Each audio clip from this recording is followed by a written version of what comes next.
Hi everyone, welcome to my channel. Thank you very much for being here, and today basically I want to show you the Shaoguan, the beautiful city in China. We will take a look at it also together with you guys. The products made in China, you know, there's variety of different products, but I really wanted to learn how entrepreneurs from Europe, how entrepreneurs from other cities in China, local entrepreneurs are making money and how do they produce it. I wanted to see all those factories myself. I wanted to meet those entrepreneurs, business guys, you know, the CEOs, owners of those factories. And also, I successfully met the government of Shaoguan. So really impressed by the scale, by the hospitality, and also gonna show you the business case that I went through with my colleague from Netherlands. So we also met with him in China, very passionate entrepreneur. And together with him, we tried to figure out what is the real secret sauce in China, how to become successful here, how to make money in China. Let's go, guys.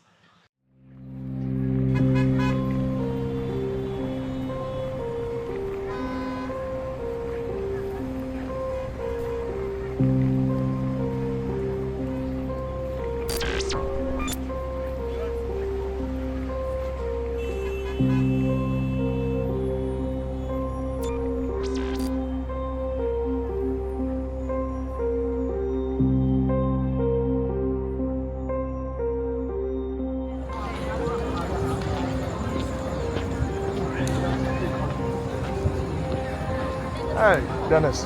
How are you? Hi, I will come right over. And also we're gonna talk about practices, what to do and what not to do at Canton Fair. My personal experience, my personal fucked-ups, and yeah, looking forward to share this with you guys. So currently it's 10:30 p.m. and the whole city is actually very bright. You know, you see a lot of lights, a lot of LED lights, a lot of parties are going on at the piers and across the riverside. A lot of people are walking. So the city, actually the Guangzhou never sleeps. So yeah, that's a cool experience we're gonna have today, and hope you enjoy, guys, because today we're gonna discover another city, another in the Guangdong province, and yeah, let's go. So yeah, guys, in the past 10 years, meaning of made in China changed drastically. From some cheap products to the high-end tech technology like Huawei, DJI, and others. The DJI I even use here as a microphone, right, and the camera, also produced by DJI. Once it was a startup in China and nobody heard of it. It's amazing to see such a leapfrog of Chinese companies, Chinese entrepreneurs locally in China, and bringing the technology, all showing up around the world in every country. So simply put, basically, companies don't have other choice. So many companies, like thousands of companies, are moving their factories to China. As Siemens already said that, or Bosch, that also we cannot afford to be not in China. So this is the answer, basically.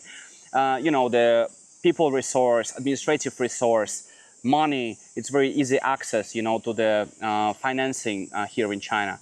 Then also the networking, the pricing policy, the production of any complexity. China has the infrastructure, right? So China has the resources, China has the production capacity. China is ready to rapidly deploy production of any difficulty. China can actually make you succeed here, scale up your operation. So to any complexity, you can find yourself a partner or a factory that will actually start doing your products. So there are about 500 big German companies here, and there are over 5,000 companies, registered companies from Germany in China alone. So why is that, right? So today we're gonna actually take a look properly at the industry, at why actually companies come here. We're gonna take a look at those companies. We're gonna take a look at local manufacturing that produce like some products for European market or for other countries. So we're gonna take a look at it closely.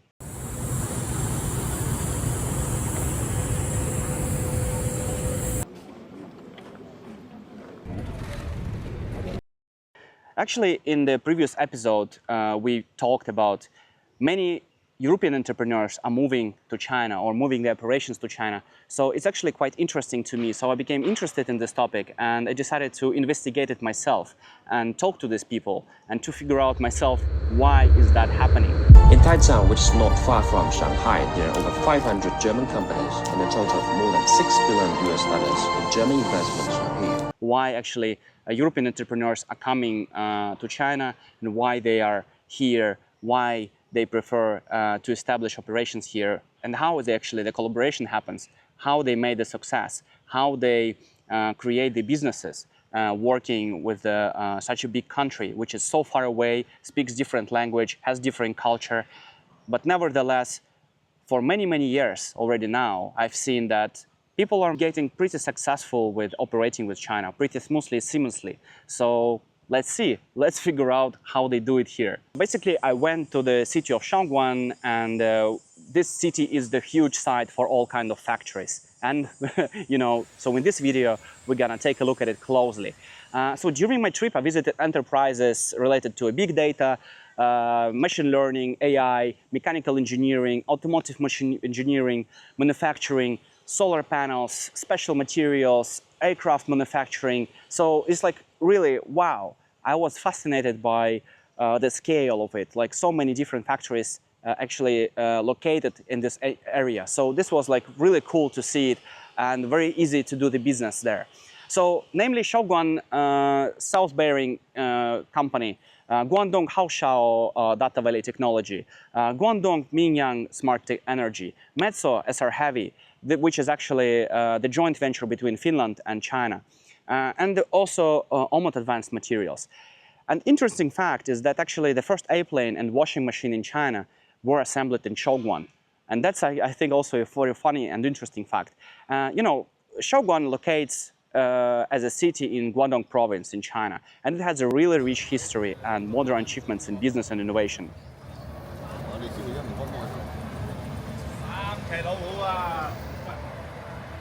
Let's go through several really interesting topics about the city. Shaoguan is an important transportation hub in the north of Guangdong province. The key rail and roads pass through the city, facilitating the development of trade and logistics. There are also several large industrial parks in Shaoguan, such as Shaoguan High-End Technical Industrial Park, which houses enterprises in various industries, including electronics, machinery, and new materials. Also, the city is famous for its metallurgical industry. Shaoguan Iron and Steel Group is one of the largest steel producers in the region. So Shaoguan is also home to enterprises engaged in products, producing electronics and home appliances, promoting basically different high-tech industry development. The agricultural industry is very playing an important role in the economy of the region as they actually grow and produce their locally rice, tea, different fruits. So this is also one of the important parts of how they make money in the city, in the region. What I got particularly interested is that actually that in the city they also work on technological startups. So innovation is one of the key focuses in that city. So the city actually supports startups through various programs and initiatives, including creating business incubators and technology parks. So nevertheless, there's not only technologies, so there are also some amusement. So the tourism, as the Shaoguan attracts tourists from all around the world because it's actually very beautiful.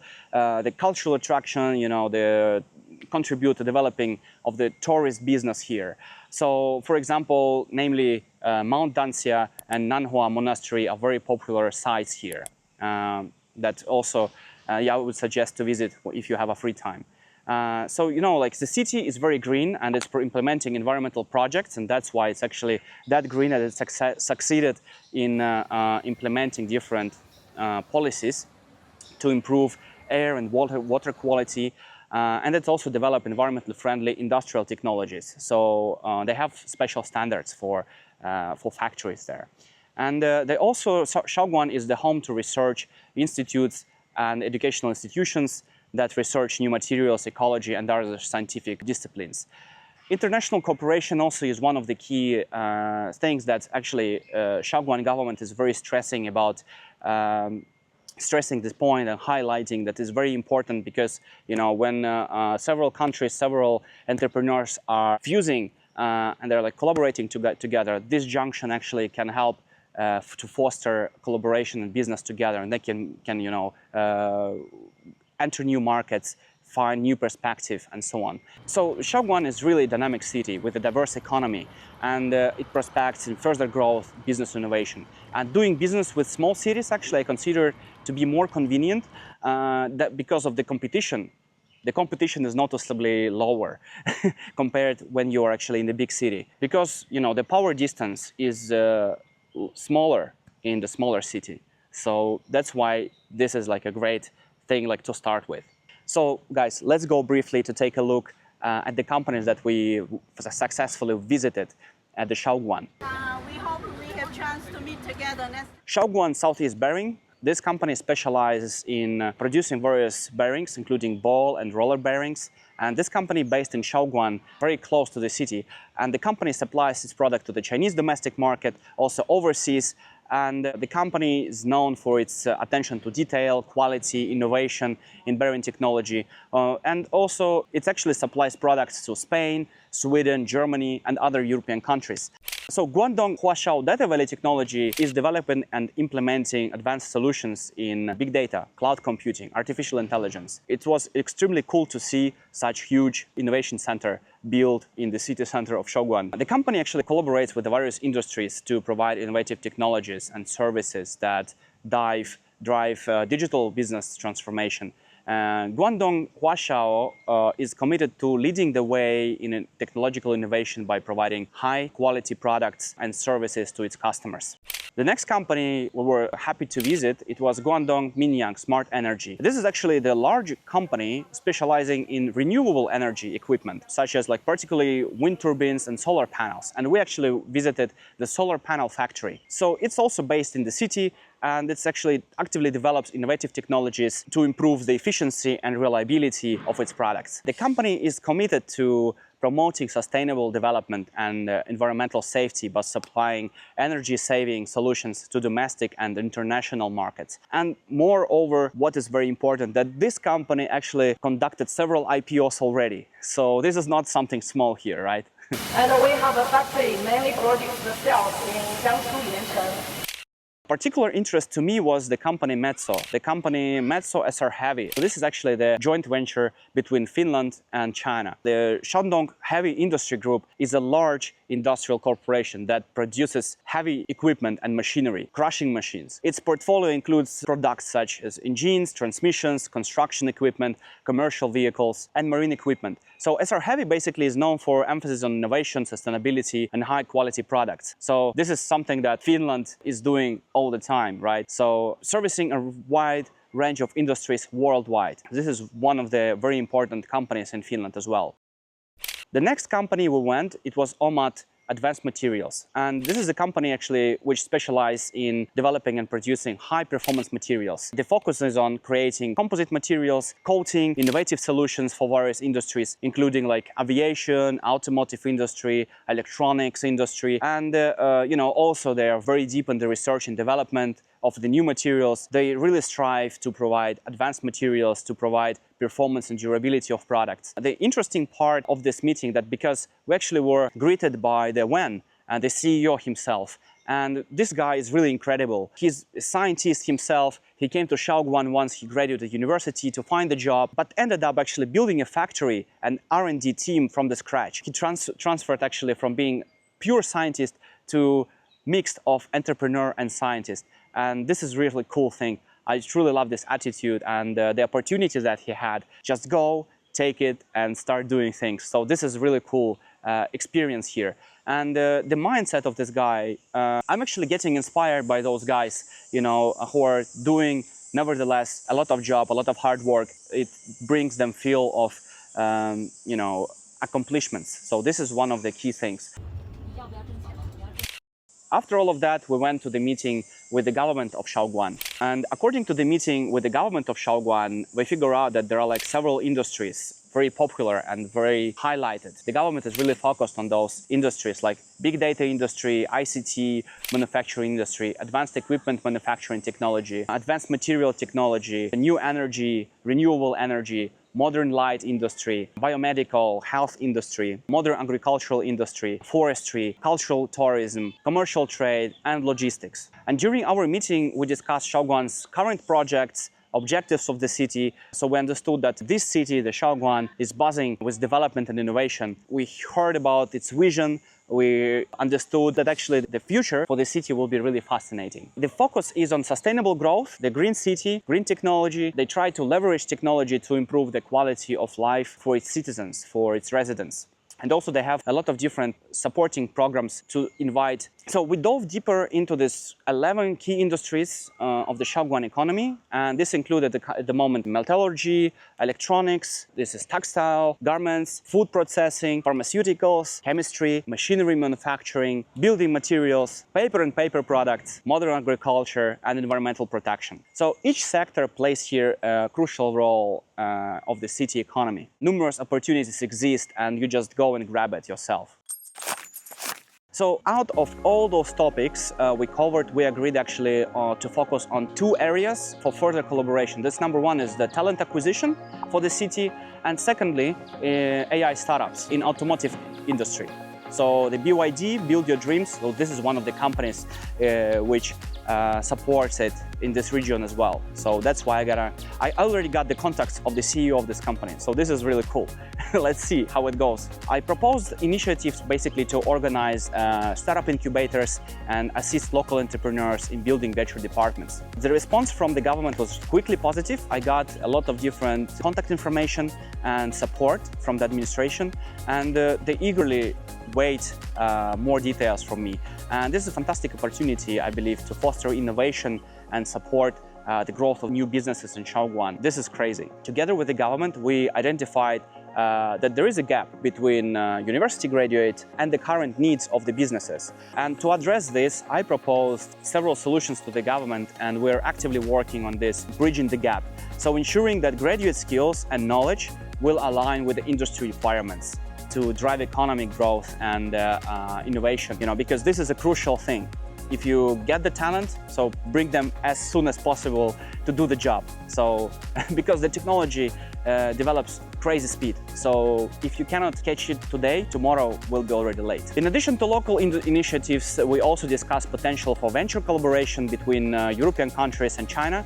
And the possibilities are incredibly promising, I would say, because combining Europe's advanced technology and China's manufacturing capabilities can generate the powerful synergies that will benefit like many countries, And here I am trying to improve what is actually dependent on me. So something small, something easy, something simple, but that nevertheless is very important to start. And this collaboration, I believe, could bring us to the groundbreaking advancement in various industries. And from clean energy to intelligent manufacturing, if we bring technologies from several countries together. So bring smart people, work together under the one roof, and you will be successful. So basically, in a nutshell, I have 2 ongoing projects right now where I'm preparing materials for the government of Shaoguan.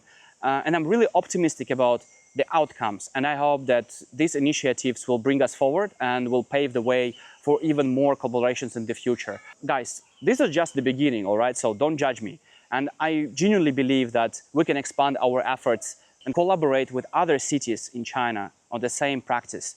Let's start with something small, something impactful, bring it into work, something real, and grow bigger from that. And together we can achieve amazing things, contribute to the growth and development which is happening right now in China and beyond. So just take a fraction of this percentage, and that's what we are looking for. Think global, act local, but also, as Napoleon said, try to demand from yourself the impossible and you will get the maximum. This is what I'm trying to do for myself. So also let's talk about the Doeke. We met one cool young entrepreneur from Netherlands. So he's a cool guy who managed to build a successful business with China from a small town on the border between Netherlands and Germany. And he's been doing it for almost 6 years. And this is his second time in China. Wow. So let's figure out together with him, guys, how and why everything works here. Because this guy, definitely, he doesn't speak Chinese. This is like his second trip to China in 6 years. And yeah, the secret sauce, I believe that this guy gonna share with us something really interesting. Let's go.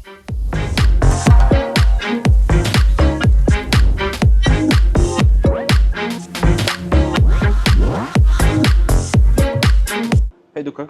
Hey, Dennis. Welcome. Welcome to China. Thank you. Thank you. Where did you grow up? Where you came from? And how old are you? Okay. My name is Doeke. I'm 24 years old and I grew up in a small town in Holland, near the border of Germany. And I graduated as in construction, in architecture. And once I finished my school, I started my own company. And that's the reason why I'm sitting here with you in China. Cool. So, can you please tell a little bit about your background and what actually brought you to China?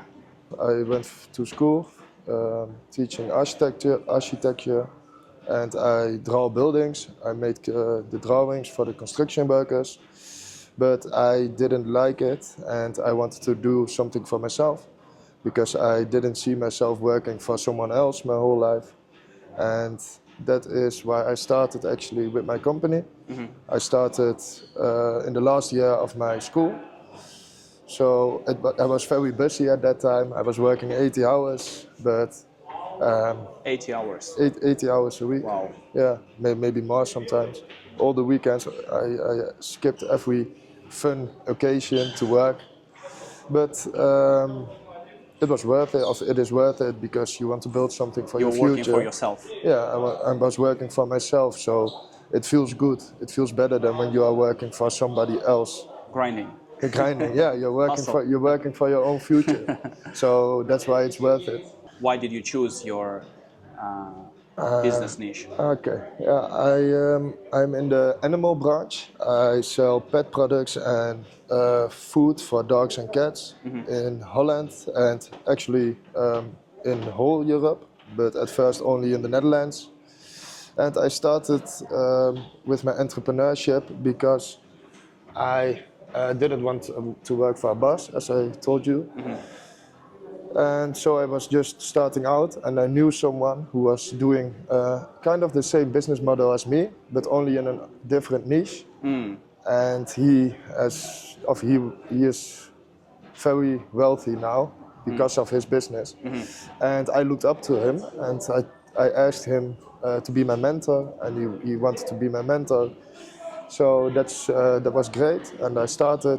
And I love animals, so that's why I live on a farm in a small town. So that's why I started. So you have a lot of animals on the farm? I have a lot of animals. We have horses, we have multiple dogs, cats. We have everything at the farm. So that's why I started in this niche because I love animals. This is like a perfect match for you because you were growing up in a small town, growing up on a farm, and you have a lot of animals. Yes. And in household. I grew up with a lot of animals. Could you please maybe share with us where is your brand available right now for purchasing? At first we only started at bol.com. It's a platform like Amazon, but only for Holland and Belgium. So at first only for Netherlands and Belgium? Only for Netherlands and Belgium. And I expanded 2 years after the start of my business.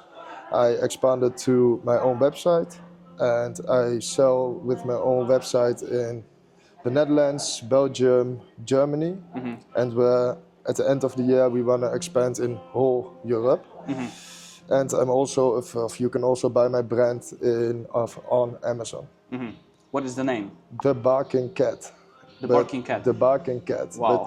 But it actually is a Dutch name.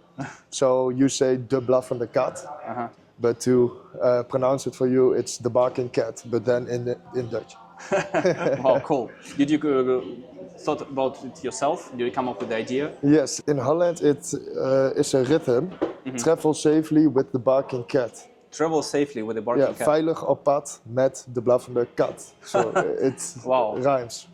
So that's why we started it, because we mostly started with products to travel safe with your pets. So that's because of that's why we have the name.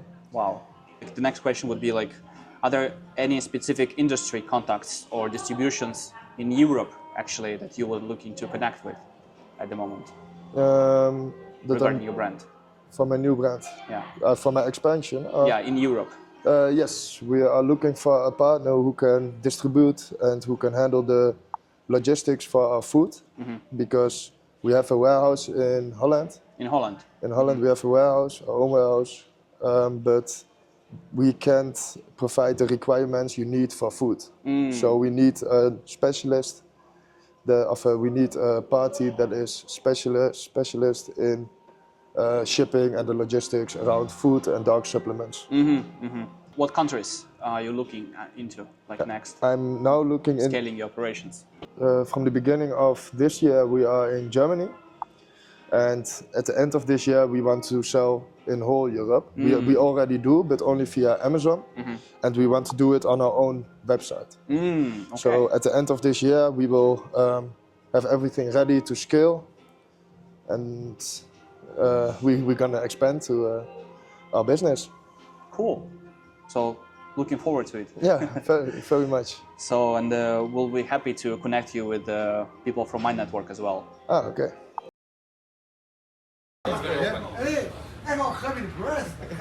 This.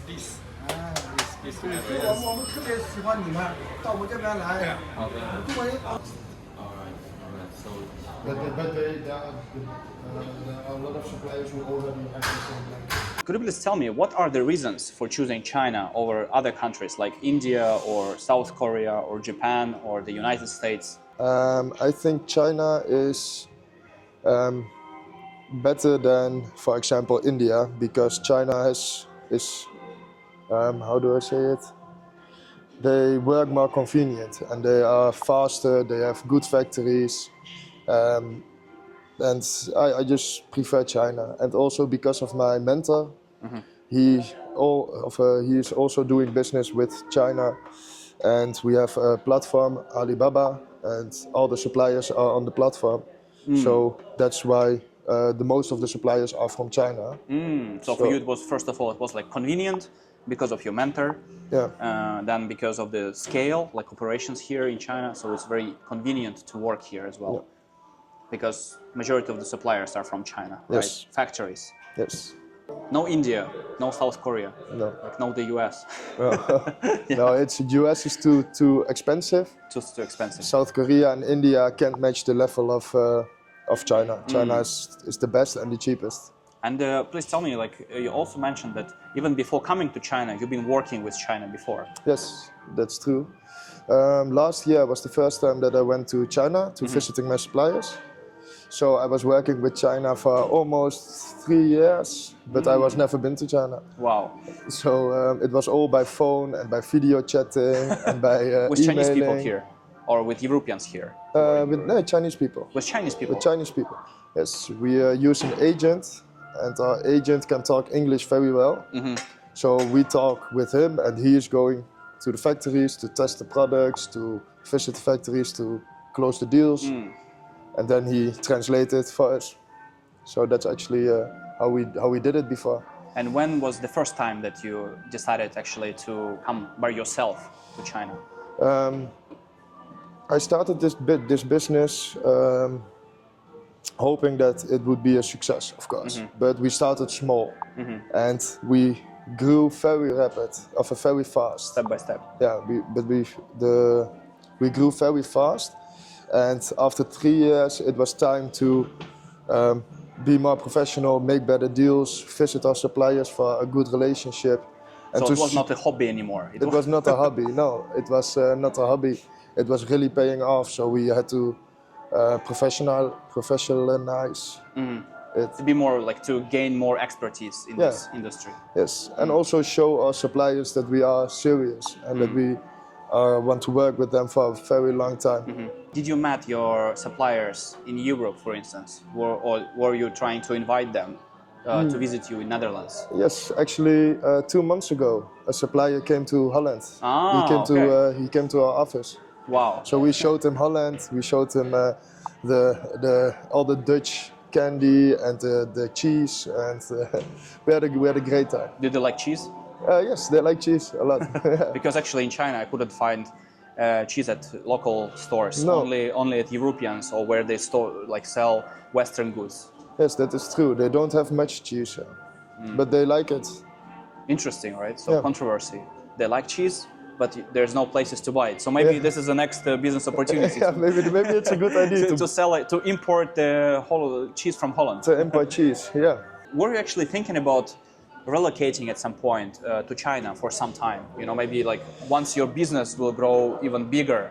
So, do you think like relocating to China would be necessary for you? It's actually not necessary, but it will be very good for my business. But I am a co-owner of my company, so I'm 50% and my business partner has 50%.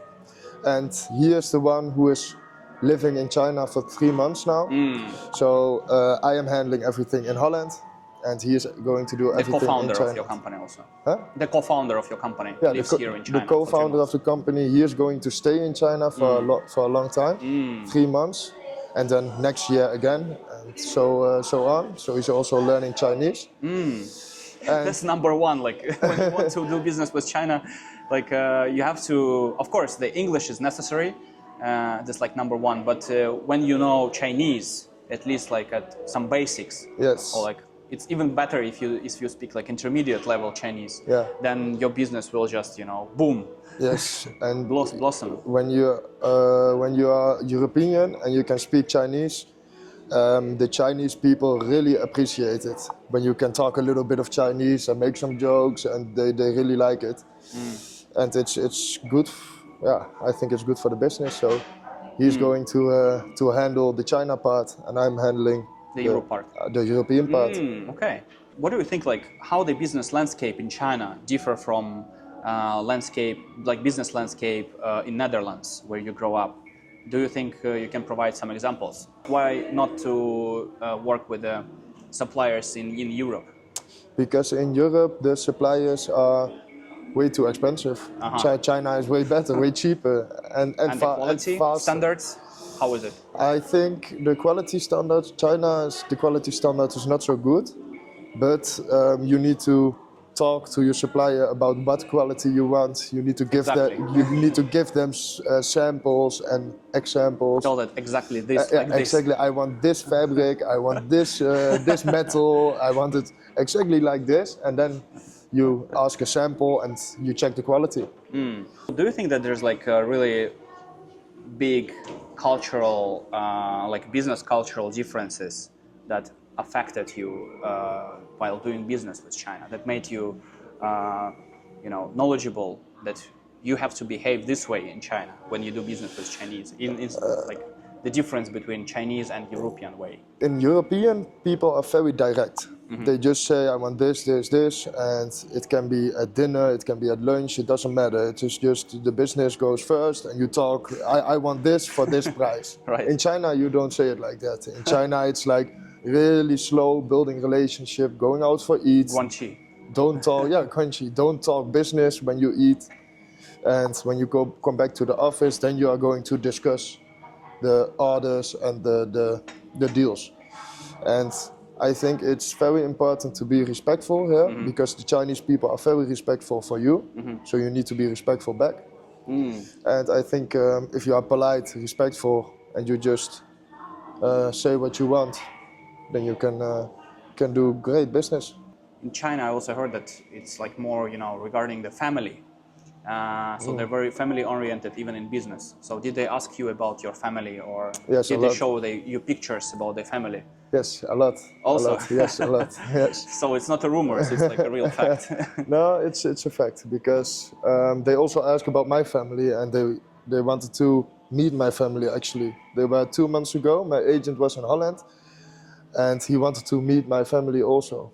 So they think it's really important to have good connections with your family. Like deep connection. Yeah, they deep want connection. to have, not like on the surface. Yes. But they want to know you. They want to know you, like your personality, your philosophy, to know like everything about you. Yeah, they want to know where you come from.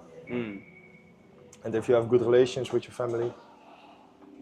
So you also went like for dinners with your suppliers. Yes, So, that's a funny was it? story. We took him to a Japanese restaurant. But it's very different than in Holland. The Japanese restaurant is not like the Japanese food.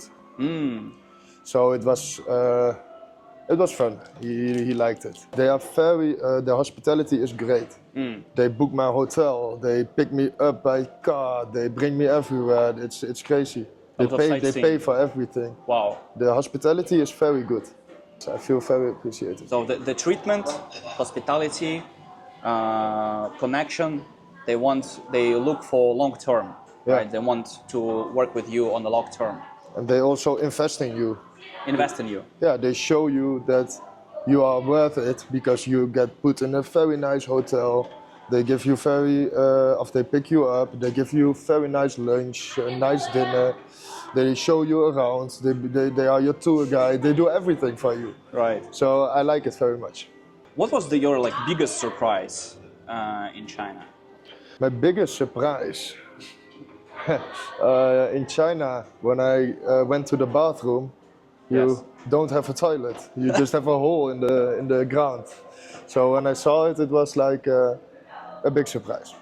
But also that another big surprise is that the city is so huge. There are 15 million people in one city, and that is almost as many as in my country. So it's like crazy. All the tall buildings. It's amazing. Wow. And what's your biggest disappointment during your time staying in China? The internet is very bad.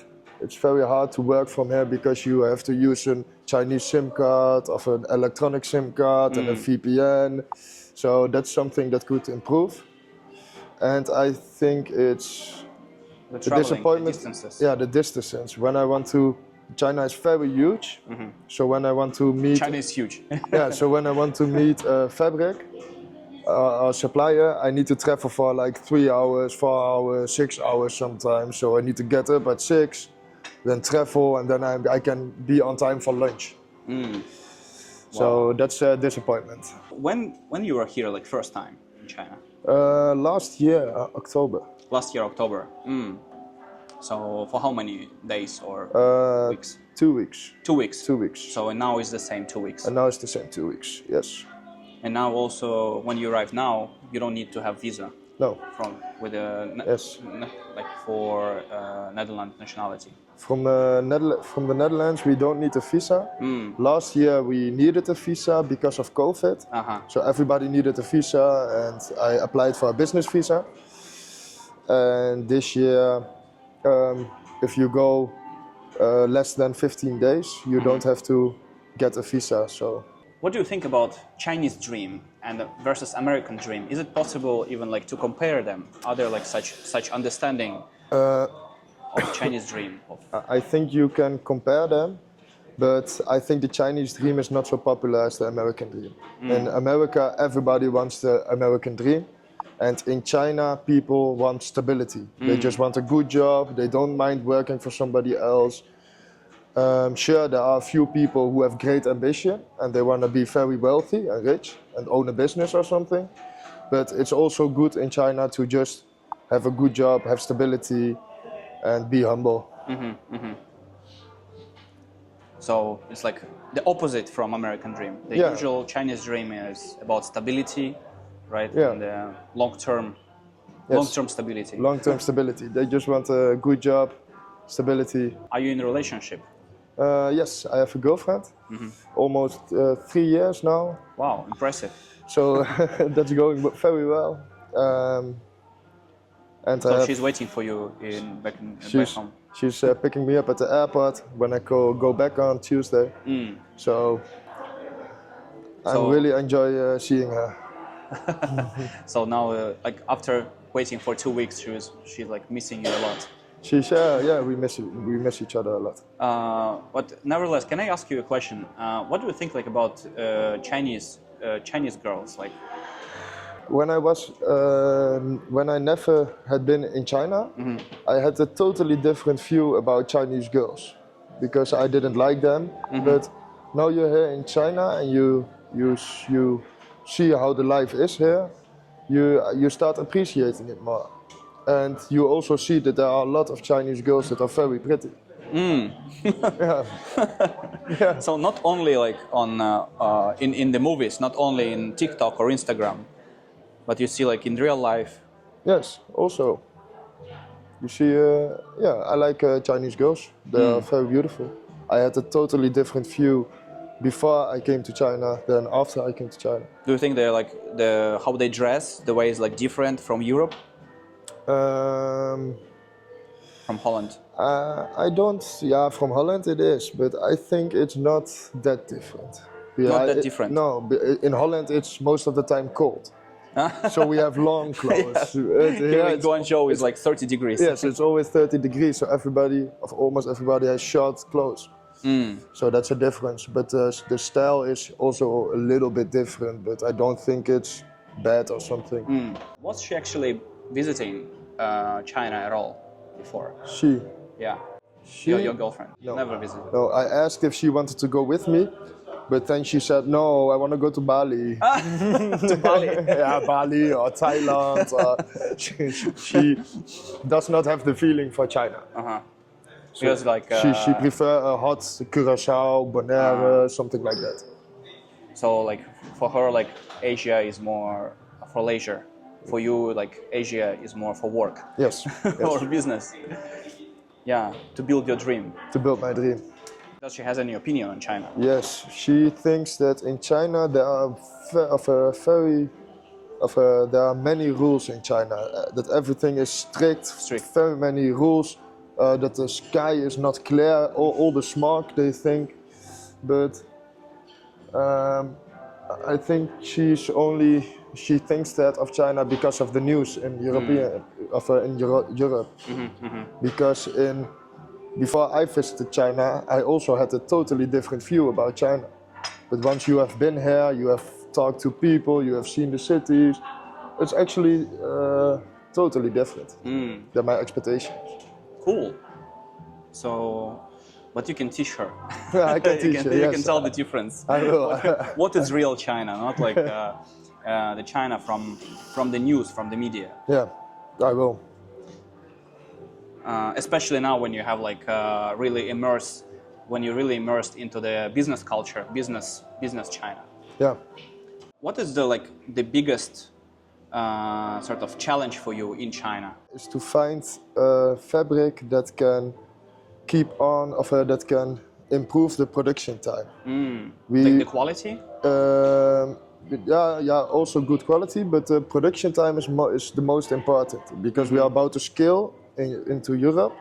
So we're about to sell a lot more than we do now. And the supplier needs, for example, I sell textile products, and the supplier needs almost 45 days to finish an order for 5,000 units. And that's way too long because the shipping is also 30 days, and then when I have it in Holland, it took also 2 weeks before I can sell. So if I can find a supplier who can reduce the production time and improve quality, then I'm happy. So this is like the biggest challenge for you, to find the right supplier, like manufacturer, who can actually do it within shorter period of time and actually deliver it to you faster, the logistics. What's your approach to find partners in China? In China we have a partner, an agent, and when we have a new product idea, or we have when we want a new product or we want another supplier, we talk to our agent, and our agent, he knows how to search in China. So he is going to search all the factories and give us a list of the factories slash suppliers so we can talk to them and place order. And how did you find this agent? My mentor. Your mentor found. My mentor. Shared the contact. Yeah, it's the same. Ah. He also used him. Ah, okay. So basically, he serves like both of you. Yeah, and yes, and he also does it for a lot of other companies. Ah, okay. So he has an entity in China, and he has like other employees working. So he's serving like European clients. Yes, he's like he has his own business. He has like 20 people that are working for him. So he has grown really fast because he only does this for 5 years now, same as me. We started at the same time, a little bit longer, maybe 7 years or something. And he's doing it very well. He's helping us. Wow. Very good. Yeah.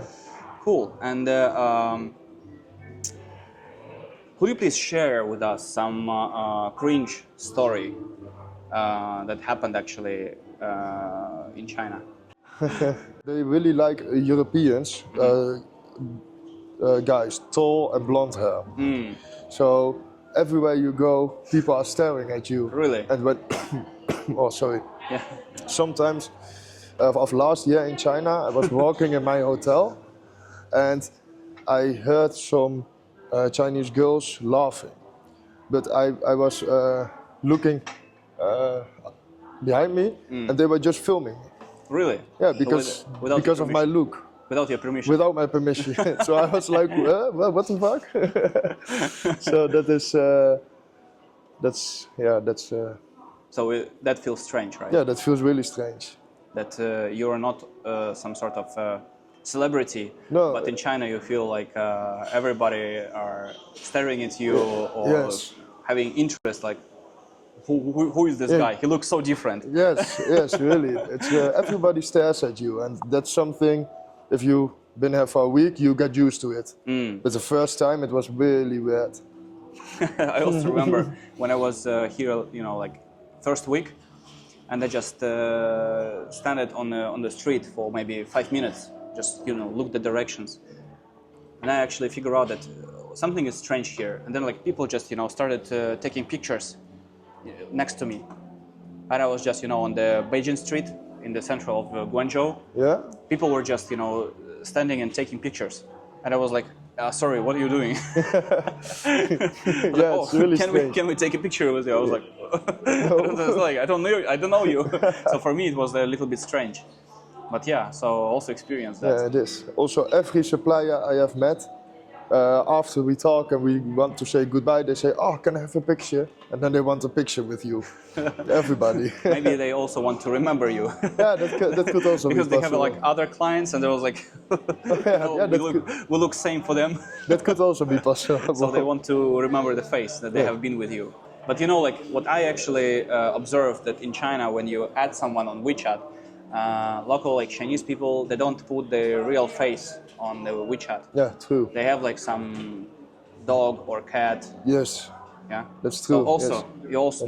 Yeah, but most of the suppliers, they have a business photo, so you can see it because it's for work. Yeah. But when you just meet someone in China and they add you on WeChat, they never have their own photo. Yeah, exactly. That's why like I have so many contacts, but I don't know like who are these people.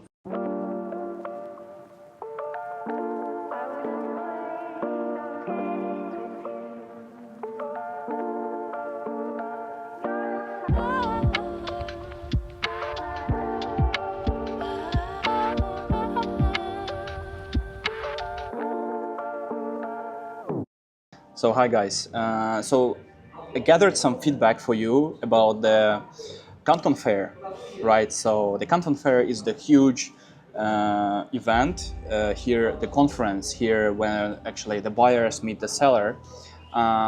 Usually the buyers are coming from abroad and the seller are Chinese manufacturers, Chinese sellers who produce different goods, and raw materials to Europeans or, to America.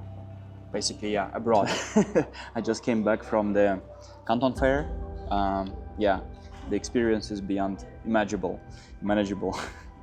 They speak only Chinese and they use Google Translate, the local translator. The conference was sort of really big I mean, the space, regarding the space was big, but there were like some things we should keep in mind. So number one is don't go there without a Chinese-speaking person or the person that has been already there. For me, it was very difficult to find the right place where I want to be and where I have like a scheduled meeting. Then also it was very difficult for me to get the badge, because I arrived at the fair and they told me, actually, man, you have to go like, you know, through the around the Canton Fair buildings, and you know, it was heavy rain, just tropical heavy rain.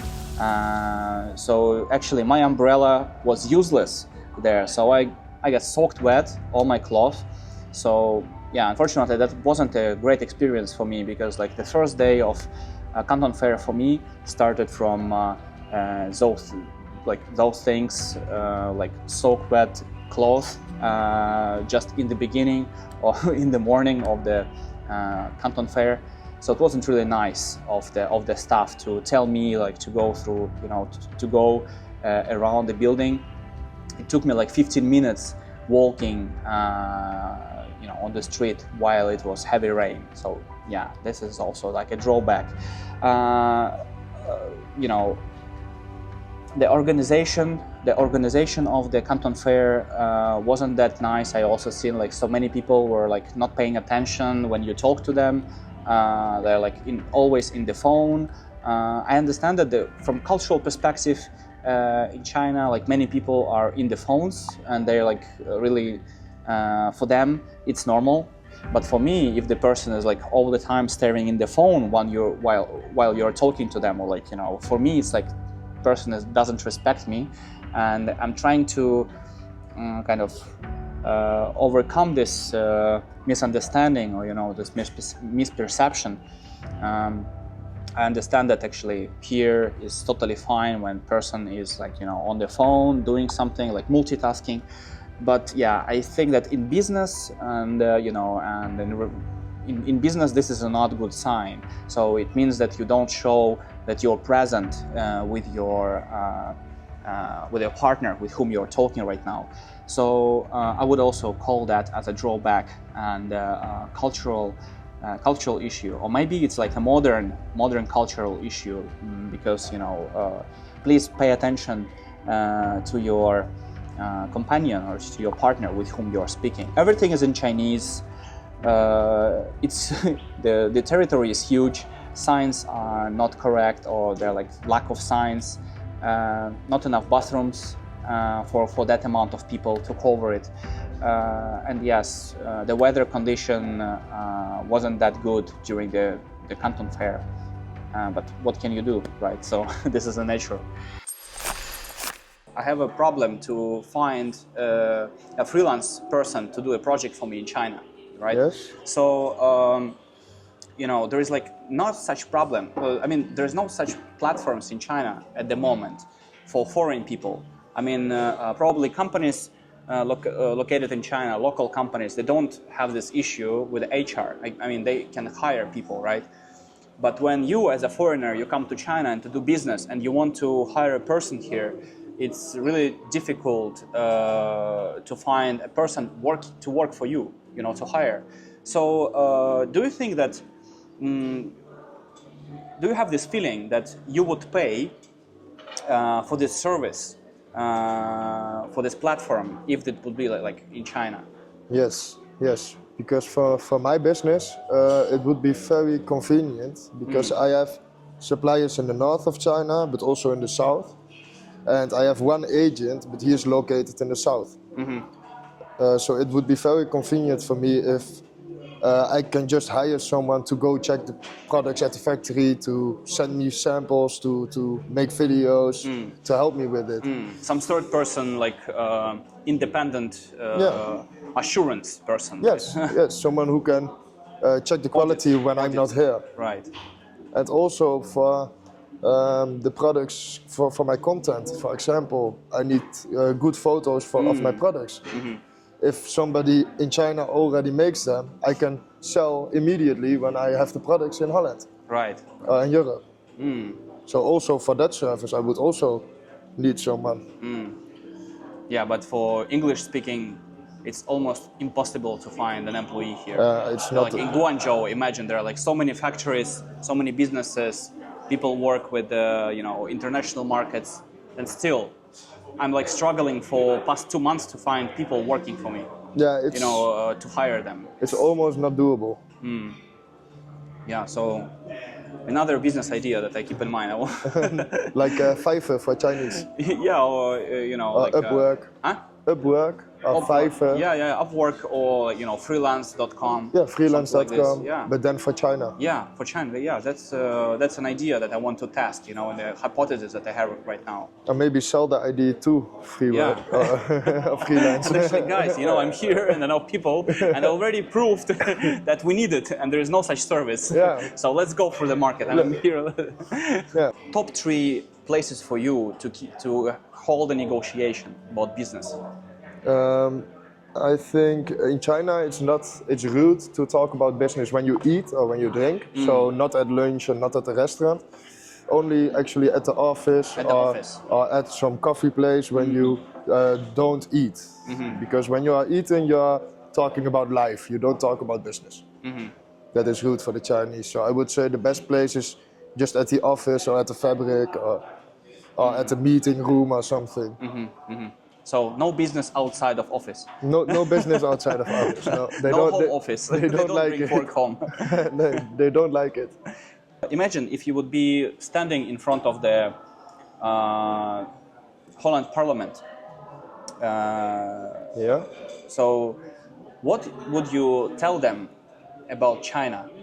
That what we see on the news about China is not true, and that China is moving really fast, and that we need to watch out because China is growing very fast, and I think they are way better than we think they are in Holland and in Europe. So that would be like your main idea of the speech. Yeah, because I think they have everything. I think they have everything figured out. They know how to build skyscrapers in 1 month. Yeah, who can do it? In Holland, it takes 2 years or something. To get all the permissions. Yeah, to get everything done. So in China, if they want 10 skyscrapers, they build them in 3 months. Crazy. Yeah. Wow. The scale is different. Yeah, the scale is very different. The understanding of the perception of making new projects. Yeah. China is great at it. And they are also good in combining nature and the city, because everywhere you look, you see nature. Everywhere are trees, and it's very green actually. Yeah. Also In my experience. Yeah. Also compared to Amsterdam. Also, Amsterdam is a very green city. Yeah, Amsterdam is also very green. Yeah. Actually, what I also observed, I've been to several cities around, and I've seen that many new buildings, they have similar architect style to what you see in Netherlands. So Where in Holland? in China. In China. Yes. Yes. They copy like brand new buildings, like premium style buildings, or office buildings. And I've seen like, wow, guys, I've seen like similar building was like in Netherlands, in Amsterdam. Yeah. Like same office building. And they just, probably they've been there and they hired, the person from, the architect from Netherlands to build it for them. Yes, same as the cars. Same as The cars. German cars. The Chinese cars and the Chinese car brands look similar to German brands. And same as for Tesla. You see a Tesla and you think you see a Tesla, but it's not Tesla, it's a Chinese brand. Xiaomi. Yeah, it's just a duplicate. They're very good in remaking Successful brands. successful brands. Yeah. So they see that that copying. brand was successful, and they want to repeat the success of it. Yeah. So I think that also Chinese people or like Chinese businesses are very sticky to their successful brands or like successful stories. They all that has like history, Yeah. like Porsche. So like for instance on the streets, do you see like many European like foreign cars Not many, but if you see one, it's a very rich Chinese man. Because they really like Porsche and BMW and Mercedes. They really like the brands, but it's very expensive because they have to come from Europe. Rolls-Royce, I've seen like a lot of Bentleys. Yeah, they have a lot of nice expensive, BMW, nice cars. Yeah. If you would be standing in front of the sea, what would you say him? Like, why you are thankful to him and to Chinese people? I will be thanking him for their hospitality and for making it possible for me to run my business. That I can visit China and build relationships without a visa and just work with China. I think it's amazing. So it's very open. It's very open. Like connection between Netherlands and China. For me, it's open, but only for 15 days because otherwise I should apply for a visa. Right. So you wish you would have like longer time. Yeah, it would be better because then I could stay a month, then I go back a month in Holland, then I go back a month in China.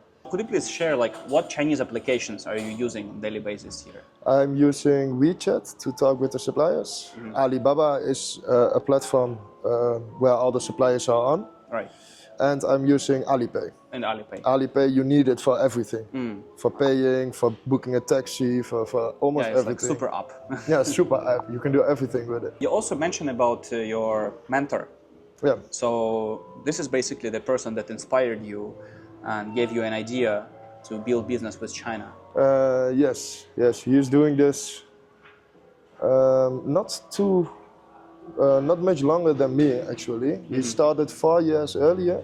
4 years earlier. 4 years, but he's very wealthy in a very short time, and he just showed me exactly how he did it, and he built roadmap. Yeah, the roadmap, and he built a very successful brand, and I think it's amazing to create something with a foreign country like China. That you, when you're young and humble and when young and on the grind mode, that you can achieve a lot if you just work and do what needs to be done. Keep focused on on your passion. Just work. And is it a secret? How did you meet your mentor? How did you find mentor? I have a friend who is actually via a friend.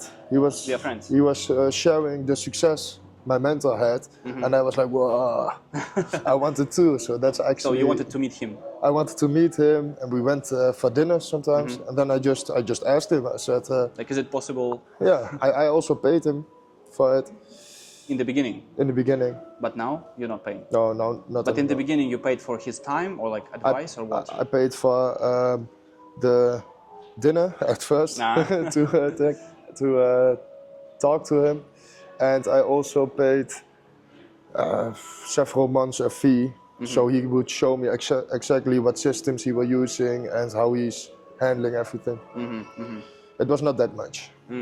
Because he's also a friendly guy. So yeah, it was more probably like to show that you are serious about it. Yeah, yeah. He wanted to know that I was serious, and his time is worth money. So yeah, I was taking up time, so he wanted money. Yeah, and is he now in China or is it basically in the? He is now in Spain. In Spain. Because so he lives there. No, he's not living there. He's doing a shoot for his brand, like product shoot for photos for his brand. So he's now in Spain, but he comes to China next month. Also in China? He comes to China next month. Next month? Next month? Also Guangzhou or no, north. North China? North China, Hangzhou. Which city? Hangzhou. Huh? Hangzhou. Hangzhou. Hangzhou. Hangzhou. Yeah. And he was 2 months ago. He also was in China, but he travels a lot. I'm actually planning also to visit several cities, also Shanghai, Beijing, and if it will be like north of China, then it will be north of China. Oh, that's very good. No, I can ask him. I think he will be open for it. That's cool. Thank you, man. So I understand that like to sum up everything, I understand that it might be not that easy. The recipe is not that easy. The secret sauce is not really on the surface. You need to dig deeper. So maybe maybe you could just, you know, give me some recommendations, you know, on how, in your understanding, can a person that never done business with China make his goal of making like $1 million in China come true? What would be your advice? I think networking is the key. Networking is the key. I think you should talk to a lot of Chinese people, a lot of Chinese business owners and business people. And I think when you talk to them, you will learn more and more and more. And I think everything will fall into its place eventually. How do you meet Chinese business people? Chinese business people. To talk. You can go to places like this, go to expensive places, go to maybe also look for, in my case it will be suppliers, look for fabrics, go to a Canton fair. Canton fair. Go to the Canton fair, because there are a lot of business people, you can go there, talk to them, and maybe like that. But if you already have an idea and you know in what sector you want to be, the specifics, then you need to search specific. Hey, thank you very much, man. That was a pleasure No meeting problem, you. And, no problem. Thank you. Thank you. Thank you very much for watching this video to the very end and supporting my journey, learning China, learning Chinese culture, learning Chinese business culture, learning how to make money in China. And if you have any questions, I mean any questions, if you have suggestions, what should I do here? What should I, you know, with whom I should meet next? What type of business I should try to do myself? Leave them in the comment section below. Please, it's very important for me, thus I can see that actually we're engaging with you. And remember please to like the video, share the video, subscribe to the video, subscribe to the channel, and hit the bell icon for more updates as well. So let's build a brighter future together, and let's start already today. See you guys. Thank you very much.